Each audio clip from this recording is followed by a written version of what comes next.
자, 오늘 하나님 말씀 마가복음 13장 28절부터 37절 말씀입니다. 마가복음 13장 28절부터 37절 말씀 우리 한 절씩 교독하겠습니다. 무화과 나무의 비유를 배우라. 그 가지가 연하여지고 잎사귀를 내면 여름이 가까운 줄을 아나니 이와 같이 너희가 이런 일이 나는 것을 보거든 인자가 가까이 곧 문 앞에 이른 줄을 알라. 내가 진실로 너희에게 말하노니 이 세대가 지나가기 전에 이 일이 다 이루리라. 천지는 없어지겠으나 내 말은 없어지지 아니하리라. 그러나 그 날과 그 때는 아무도 모르나니 하늘에 있는 천사들도 아들도 모르고 아버지만 아시느니라.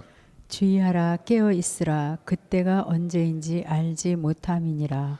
가령 사람이 집을 떠나 타국으로 갈 때에 그 종들에게 권한을 주어 각각 사물을 맡기며 문지기에게 깨어 있으라 명함과 같으니 그러므로 깨어 있으라. 집주인이 언제 올는지 혹 저물 때일는지 밤중일는지 닭 울 때일는지 새벽일는지 너희가 알지 못함이라. 그가 호련히 와서 너희의 자는 것을 보지 않도록 하라. 깨어 깨어 있으라. 있으라. 내가 너희에게 하는 이 말이 모든 사람에게 하는 말이니라 하시니라. 아멘. 기도하겠습니다. 주님 감사합니다. 오늘도 복되고 아름다운 주님의 날 전에 부르셔서 또 신령과 진정으로 예배드릴 수 있게 하시니 감사합니다. 말씀하실 때 이 말씀이 우리에게 힘이 되어서 주님 오시는 그날을 사모하고 또 기대하게 하여 주옵소서. 함께 할 줄 믿사옵고 예수님의 이름으로 기도합니다. 아멘.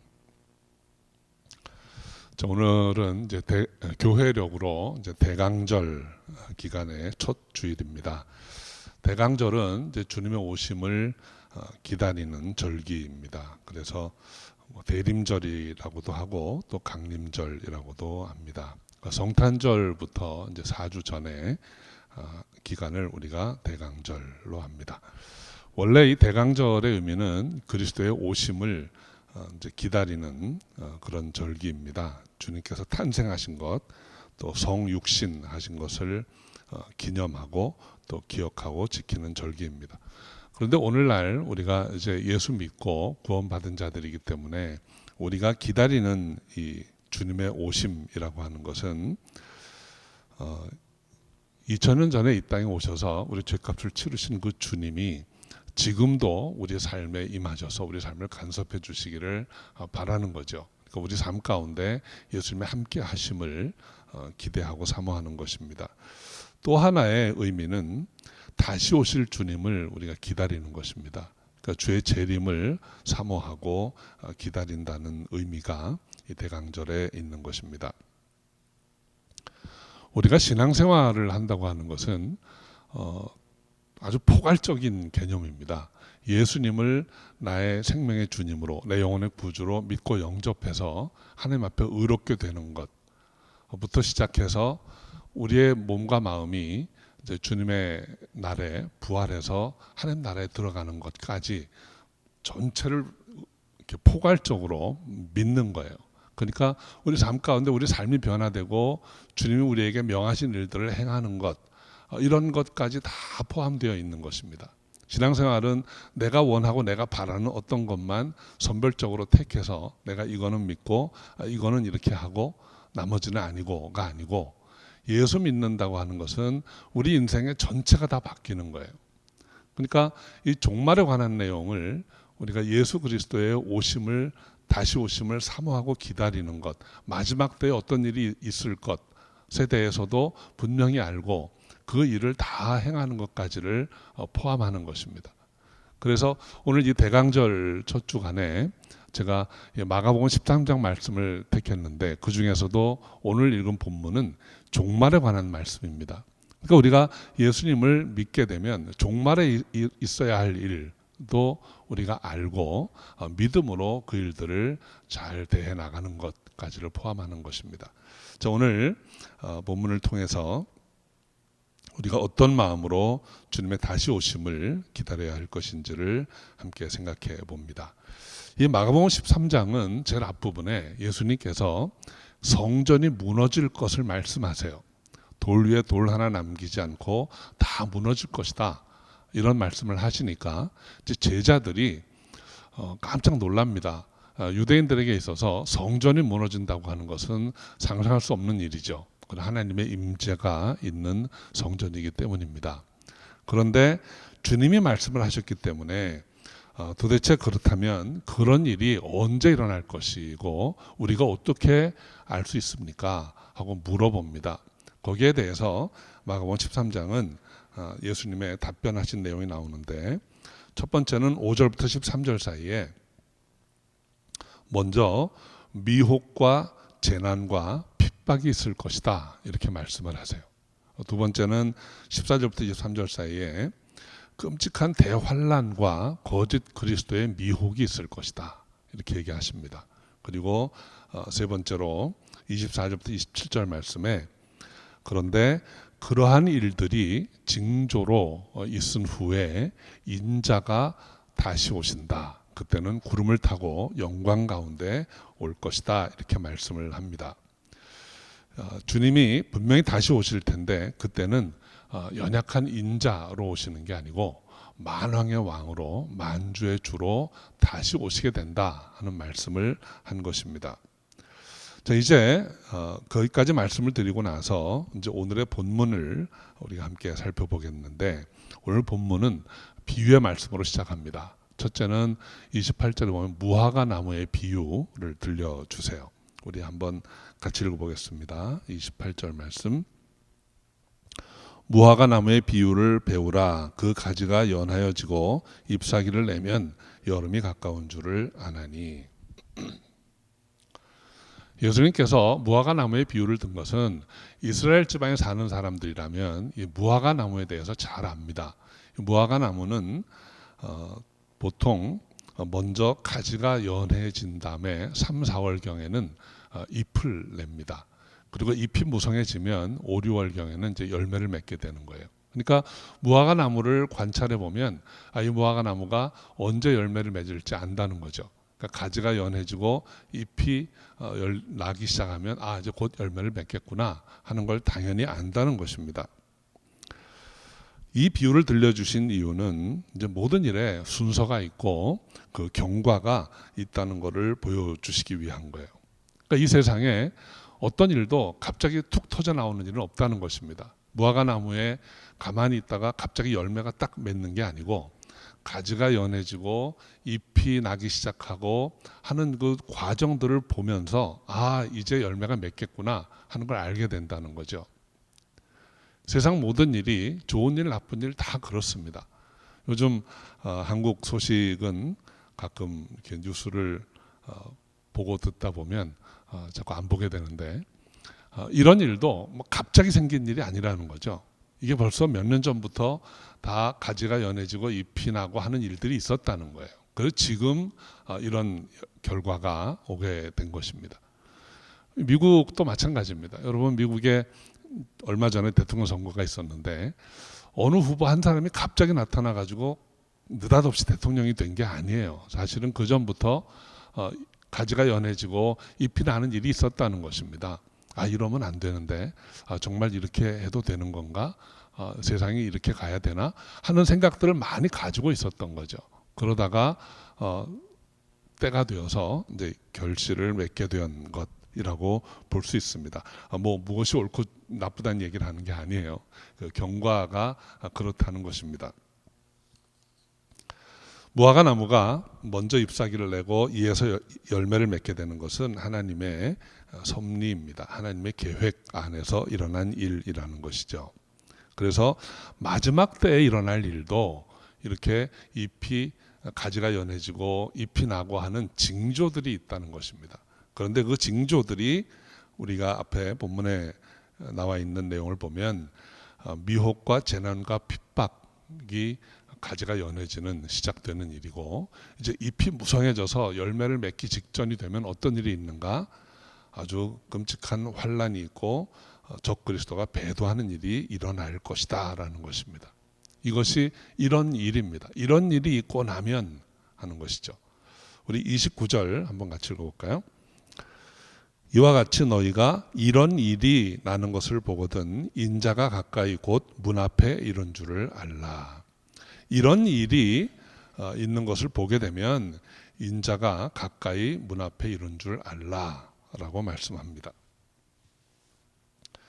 인자가 가까이 이르렀다라는 말이 조금 복잡한 말입니다. 사실은 이 헬라어 원어를 보면 간단한 말이에요. 그냥 한 문장입니다.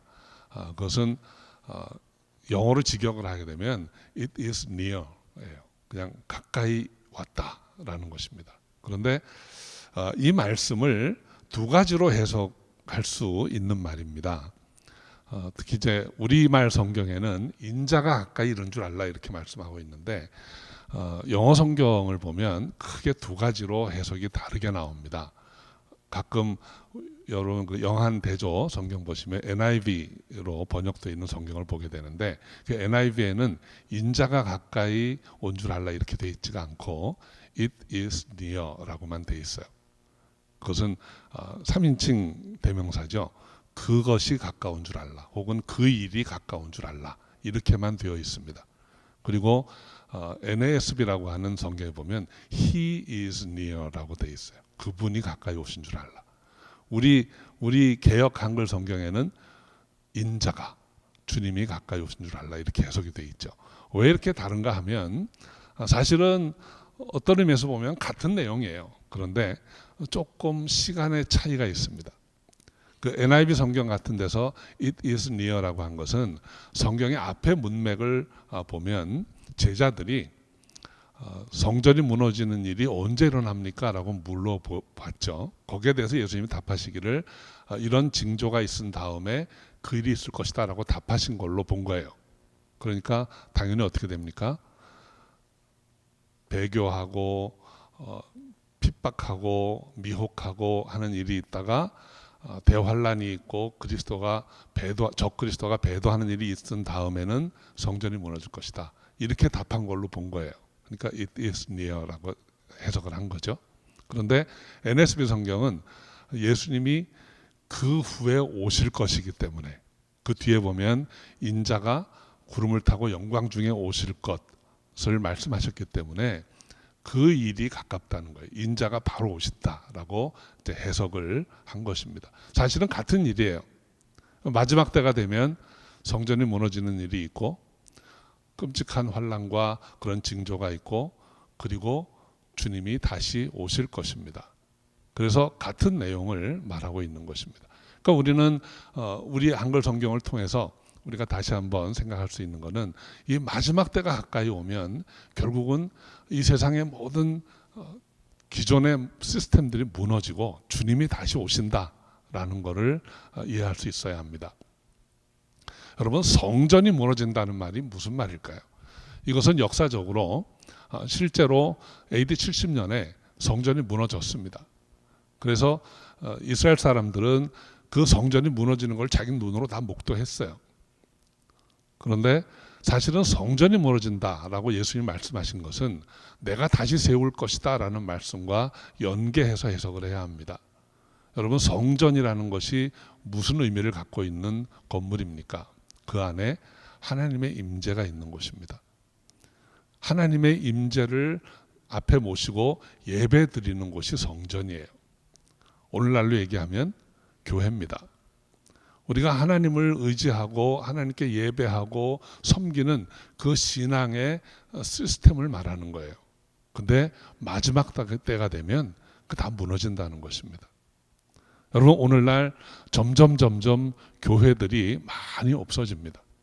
문 닫는 교회도 많고 무너지는 교회도 많습니다. 교회가 많이 있기는 있는데 정말 주님이 다시 오시면 내가 이 세상에서 믿음을 보겠느냐라고 질문하실 정도로 오늘날 신앙이 많이 흩어지고 있습니다. 이런 징조들을 보고 마지막 때 일어날 일들을 보다 보면 정말 성전이 무너지겠구나 하는 그런 생각을 금할 수가 없는 것입니다. 마지막 때에 성전이 무너진다고 하는 것은 2000년 전에 성전 무너진 것이 아니고 우리의 신앙이 아주 흔들리고 이 핍박과 환난에 의해서 많이 무너져 내릴 것, 것을 예견하고 계신 말씀이에요. 그런데 그때가 되면 주님이 다시 오신다는 거예요.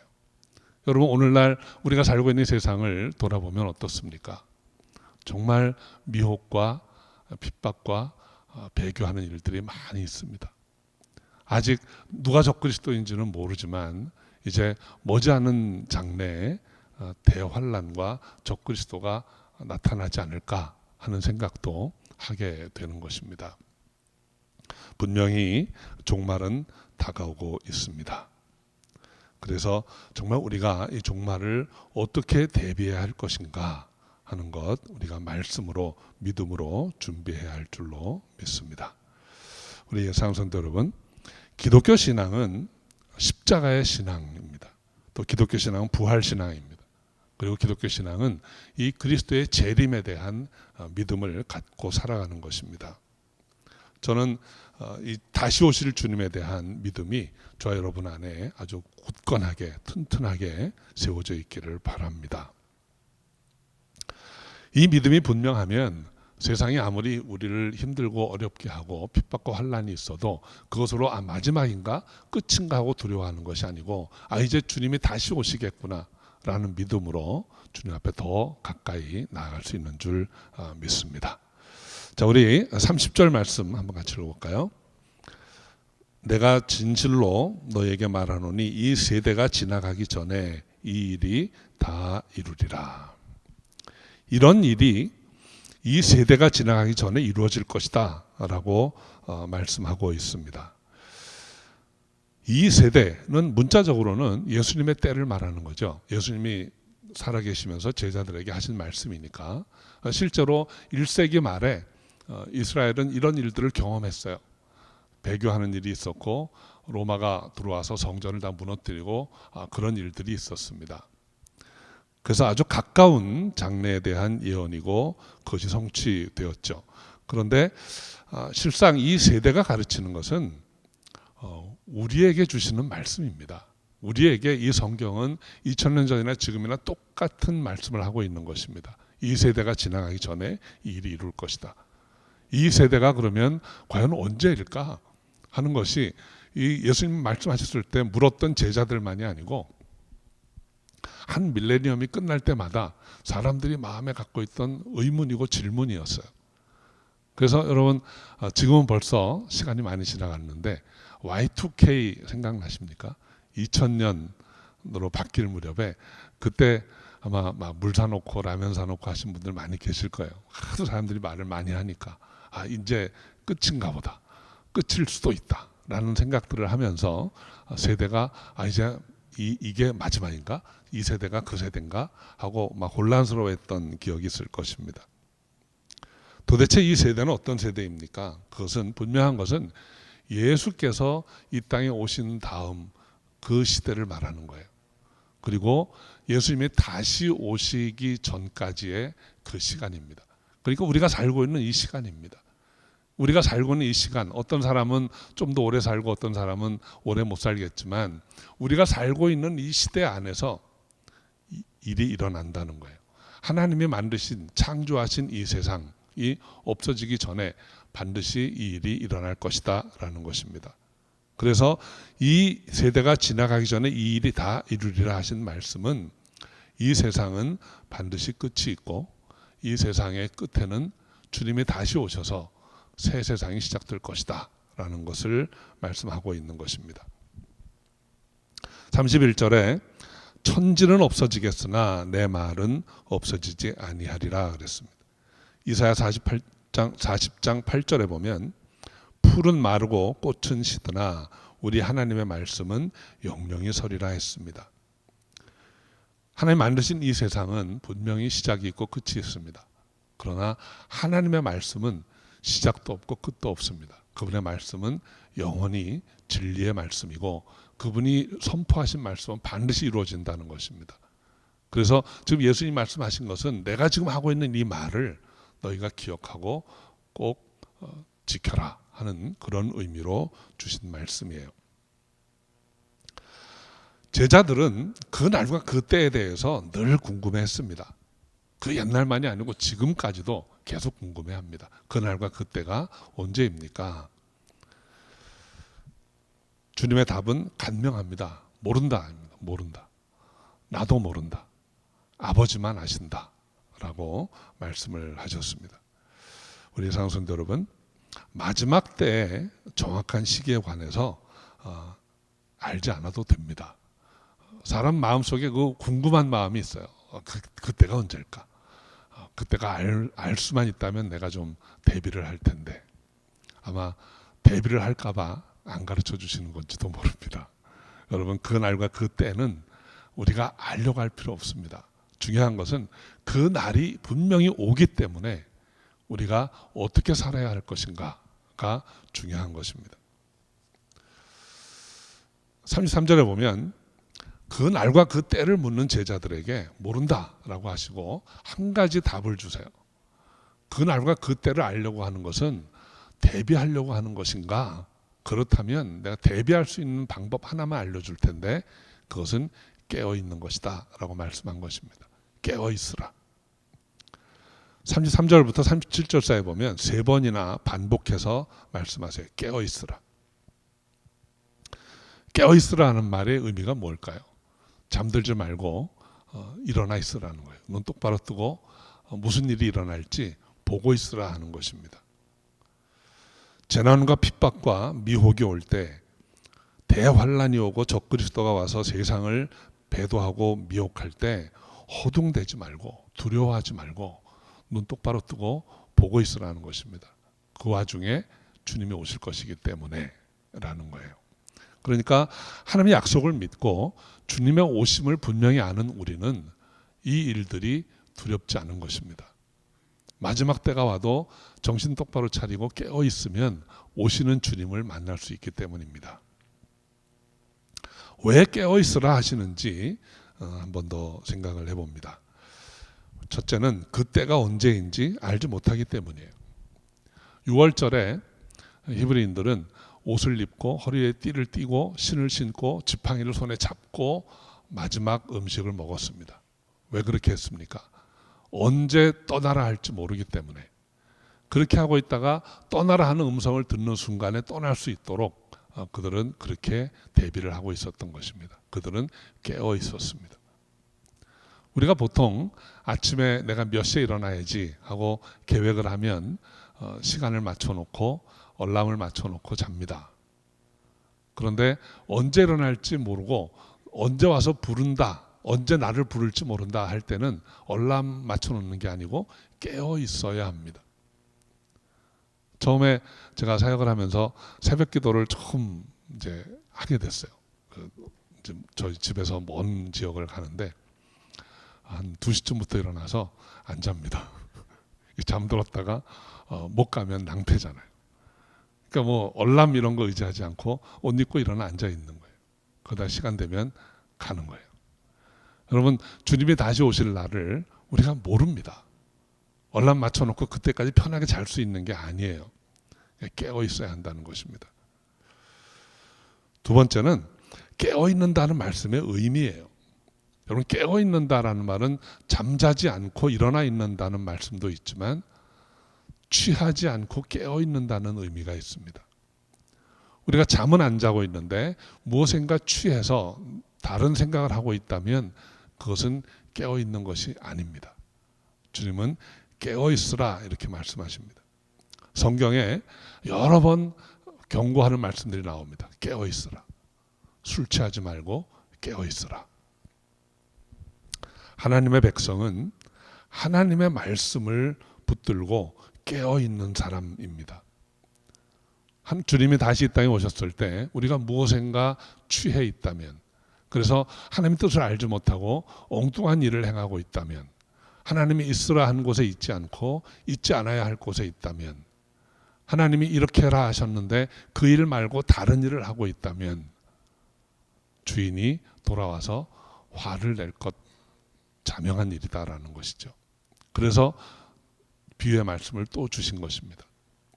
주인이 사물을 맡겨놓고 어디 갔다 돌아왔는데 깨어있지 않다면 벌을 받게 될 것이다 라고 말씀한 것입니다.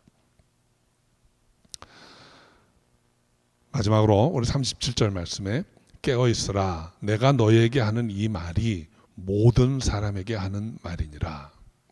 이 말씀은 13장의 긴 말씀의 결론입니다. 깨어 있으라 하는 이 권면이 처음 질문했던 네 제자에게만 하신 말씀이 아니고 이 말씀을 읽는 모든 자에게 하신 말씀이라는 거예요. 아마도 2000년 후에 이렇게 모여서 같이 예배드리고 말씀 있는 우리를 생각하신 것 같습니다. 주님은 어디에서나 우리에게 말씀하십니다. 모든 이에게 주는 말씀이라는 거예요. 여러분 다시 한번 이 혼란스러운 마지막 때에 우리에게 주시는 말씀을 믿음으로 받으시기 바랍니다. 깨어 있으라. 그 날과 그 때가 언제인지 알려고 하지 말고 깨어 있으라 하는 것입니다. 잠들지 말고 깨어 있으라. 술 취하지 말고 깨어 있으라. 우리를 향하신 주님의 뜻이 무엇인지 늘 기억하고 그 뜻대로 살기 위해서 사명을 감당하면서 깨어 있으라 하는 것입니다. 저는 이 대강절 4주 동안, 한 달 동안 성탄을 앞두고 우리가 매주 이 주님의 오심을 사모하는 말씀으로 나누려고 합니다. 우리가 어떤 마음으로 주님의 오심을 기대해야 하는가? 2000년 전에 오셨던 주님이 오늘날 나의 삶에 오셔서 나를 간섭하시고 나를 깨어있게 하시고 내가 주님의 뜻대로 변화되고 행하고 사명 감당하면서 살기를 원하세요. 우리가 그렇게 주님과 동행하는 삶을 살다 보면 주님 오시는 그날에 깨어있는 모습으로 주님을 맞이하게 될 것입니다. 저는 저와 여러분이 깨어있는 모습으로 다시 오신 주님을 맞이할 수 있기를 소원합니다. 그 주님 오셨을 때 적어도 저와 여러분 한 사람 한 사람에게서 내 믿음을 보았다 하고 기뻐하시고 잘했다 충성된 종아 칭찬하는 그날이 될 수 있기를 주의 이름으로 축원합니다. 기도하겠습니다. 아버지 하나님, 우리의 연약함과 부족함을 아시고 늘 우리와 함께 하기를 원하시며 우리에게 말씀으로 권면하시고 또 일어나게 하시는 은혜에 진심으로 감사합니다. 깨어 있으라. 이 말은 너에게만 이르는 것이 아니요 모든 사람에게 이르는 말이니라 하신 그 말씀을 우리가 기억하고 특별히 우리 한 사람 한 사람에게 주시는 주의 음성으로 받기를 원합니다. 깨어있게 하여 주옵소서. 잠들지 않고 술 취하지 않고 깨어서 주님의 일을 잘 감당하고 주님께 영광 돌리는 우리 모두가 되게 하여 주시옵소서. 감사하고 예수님의 이름으로 기도합니다. 아멘.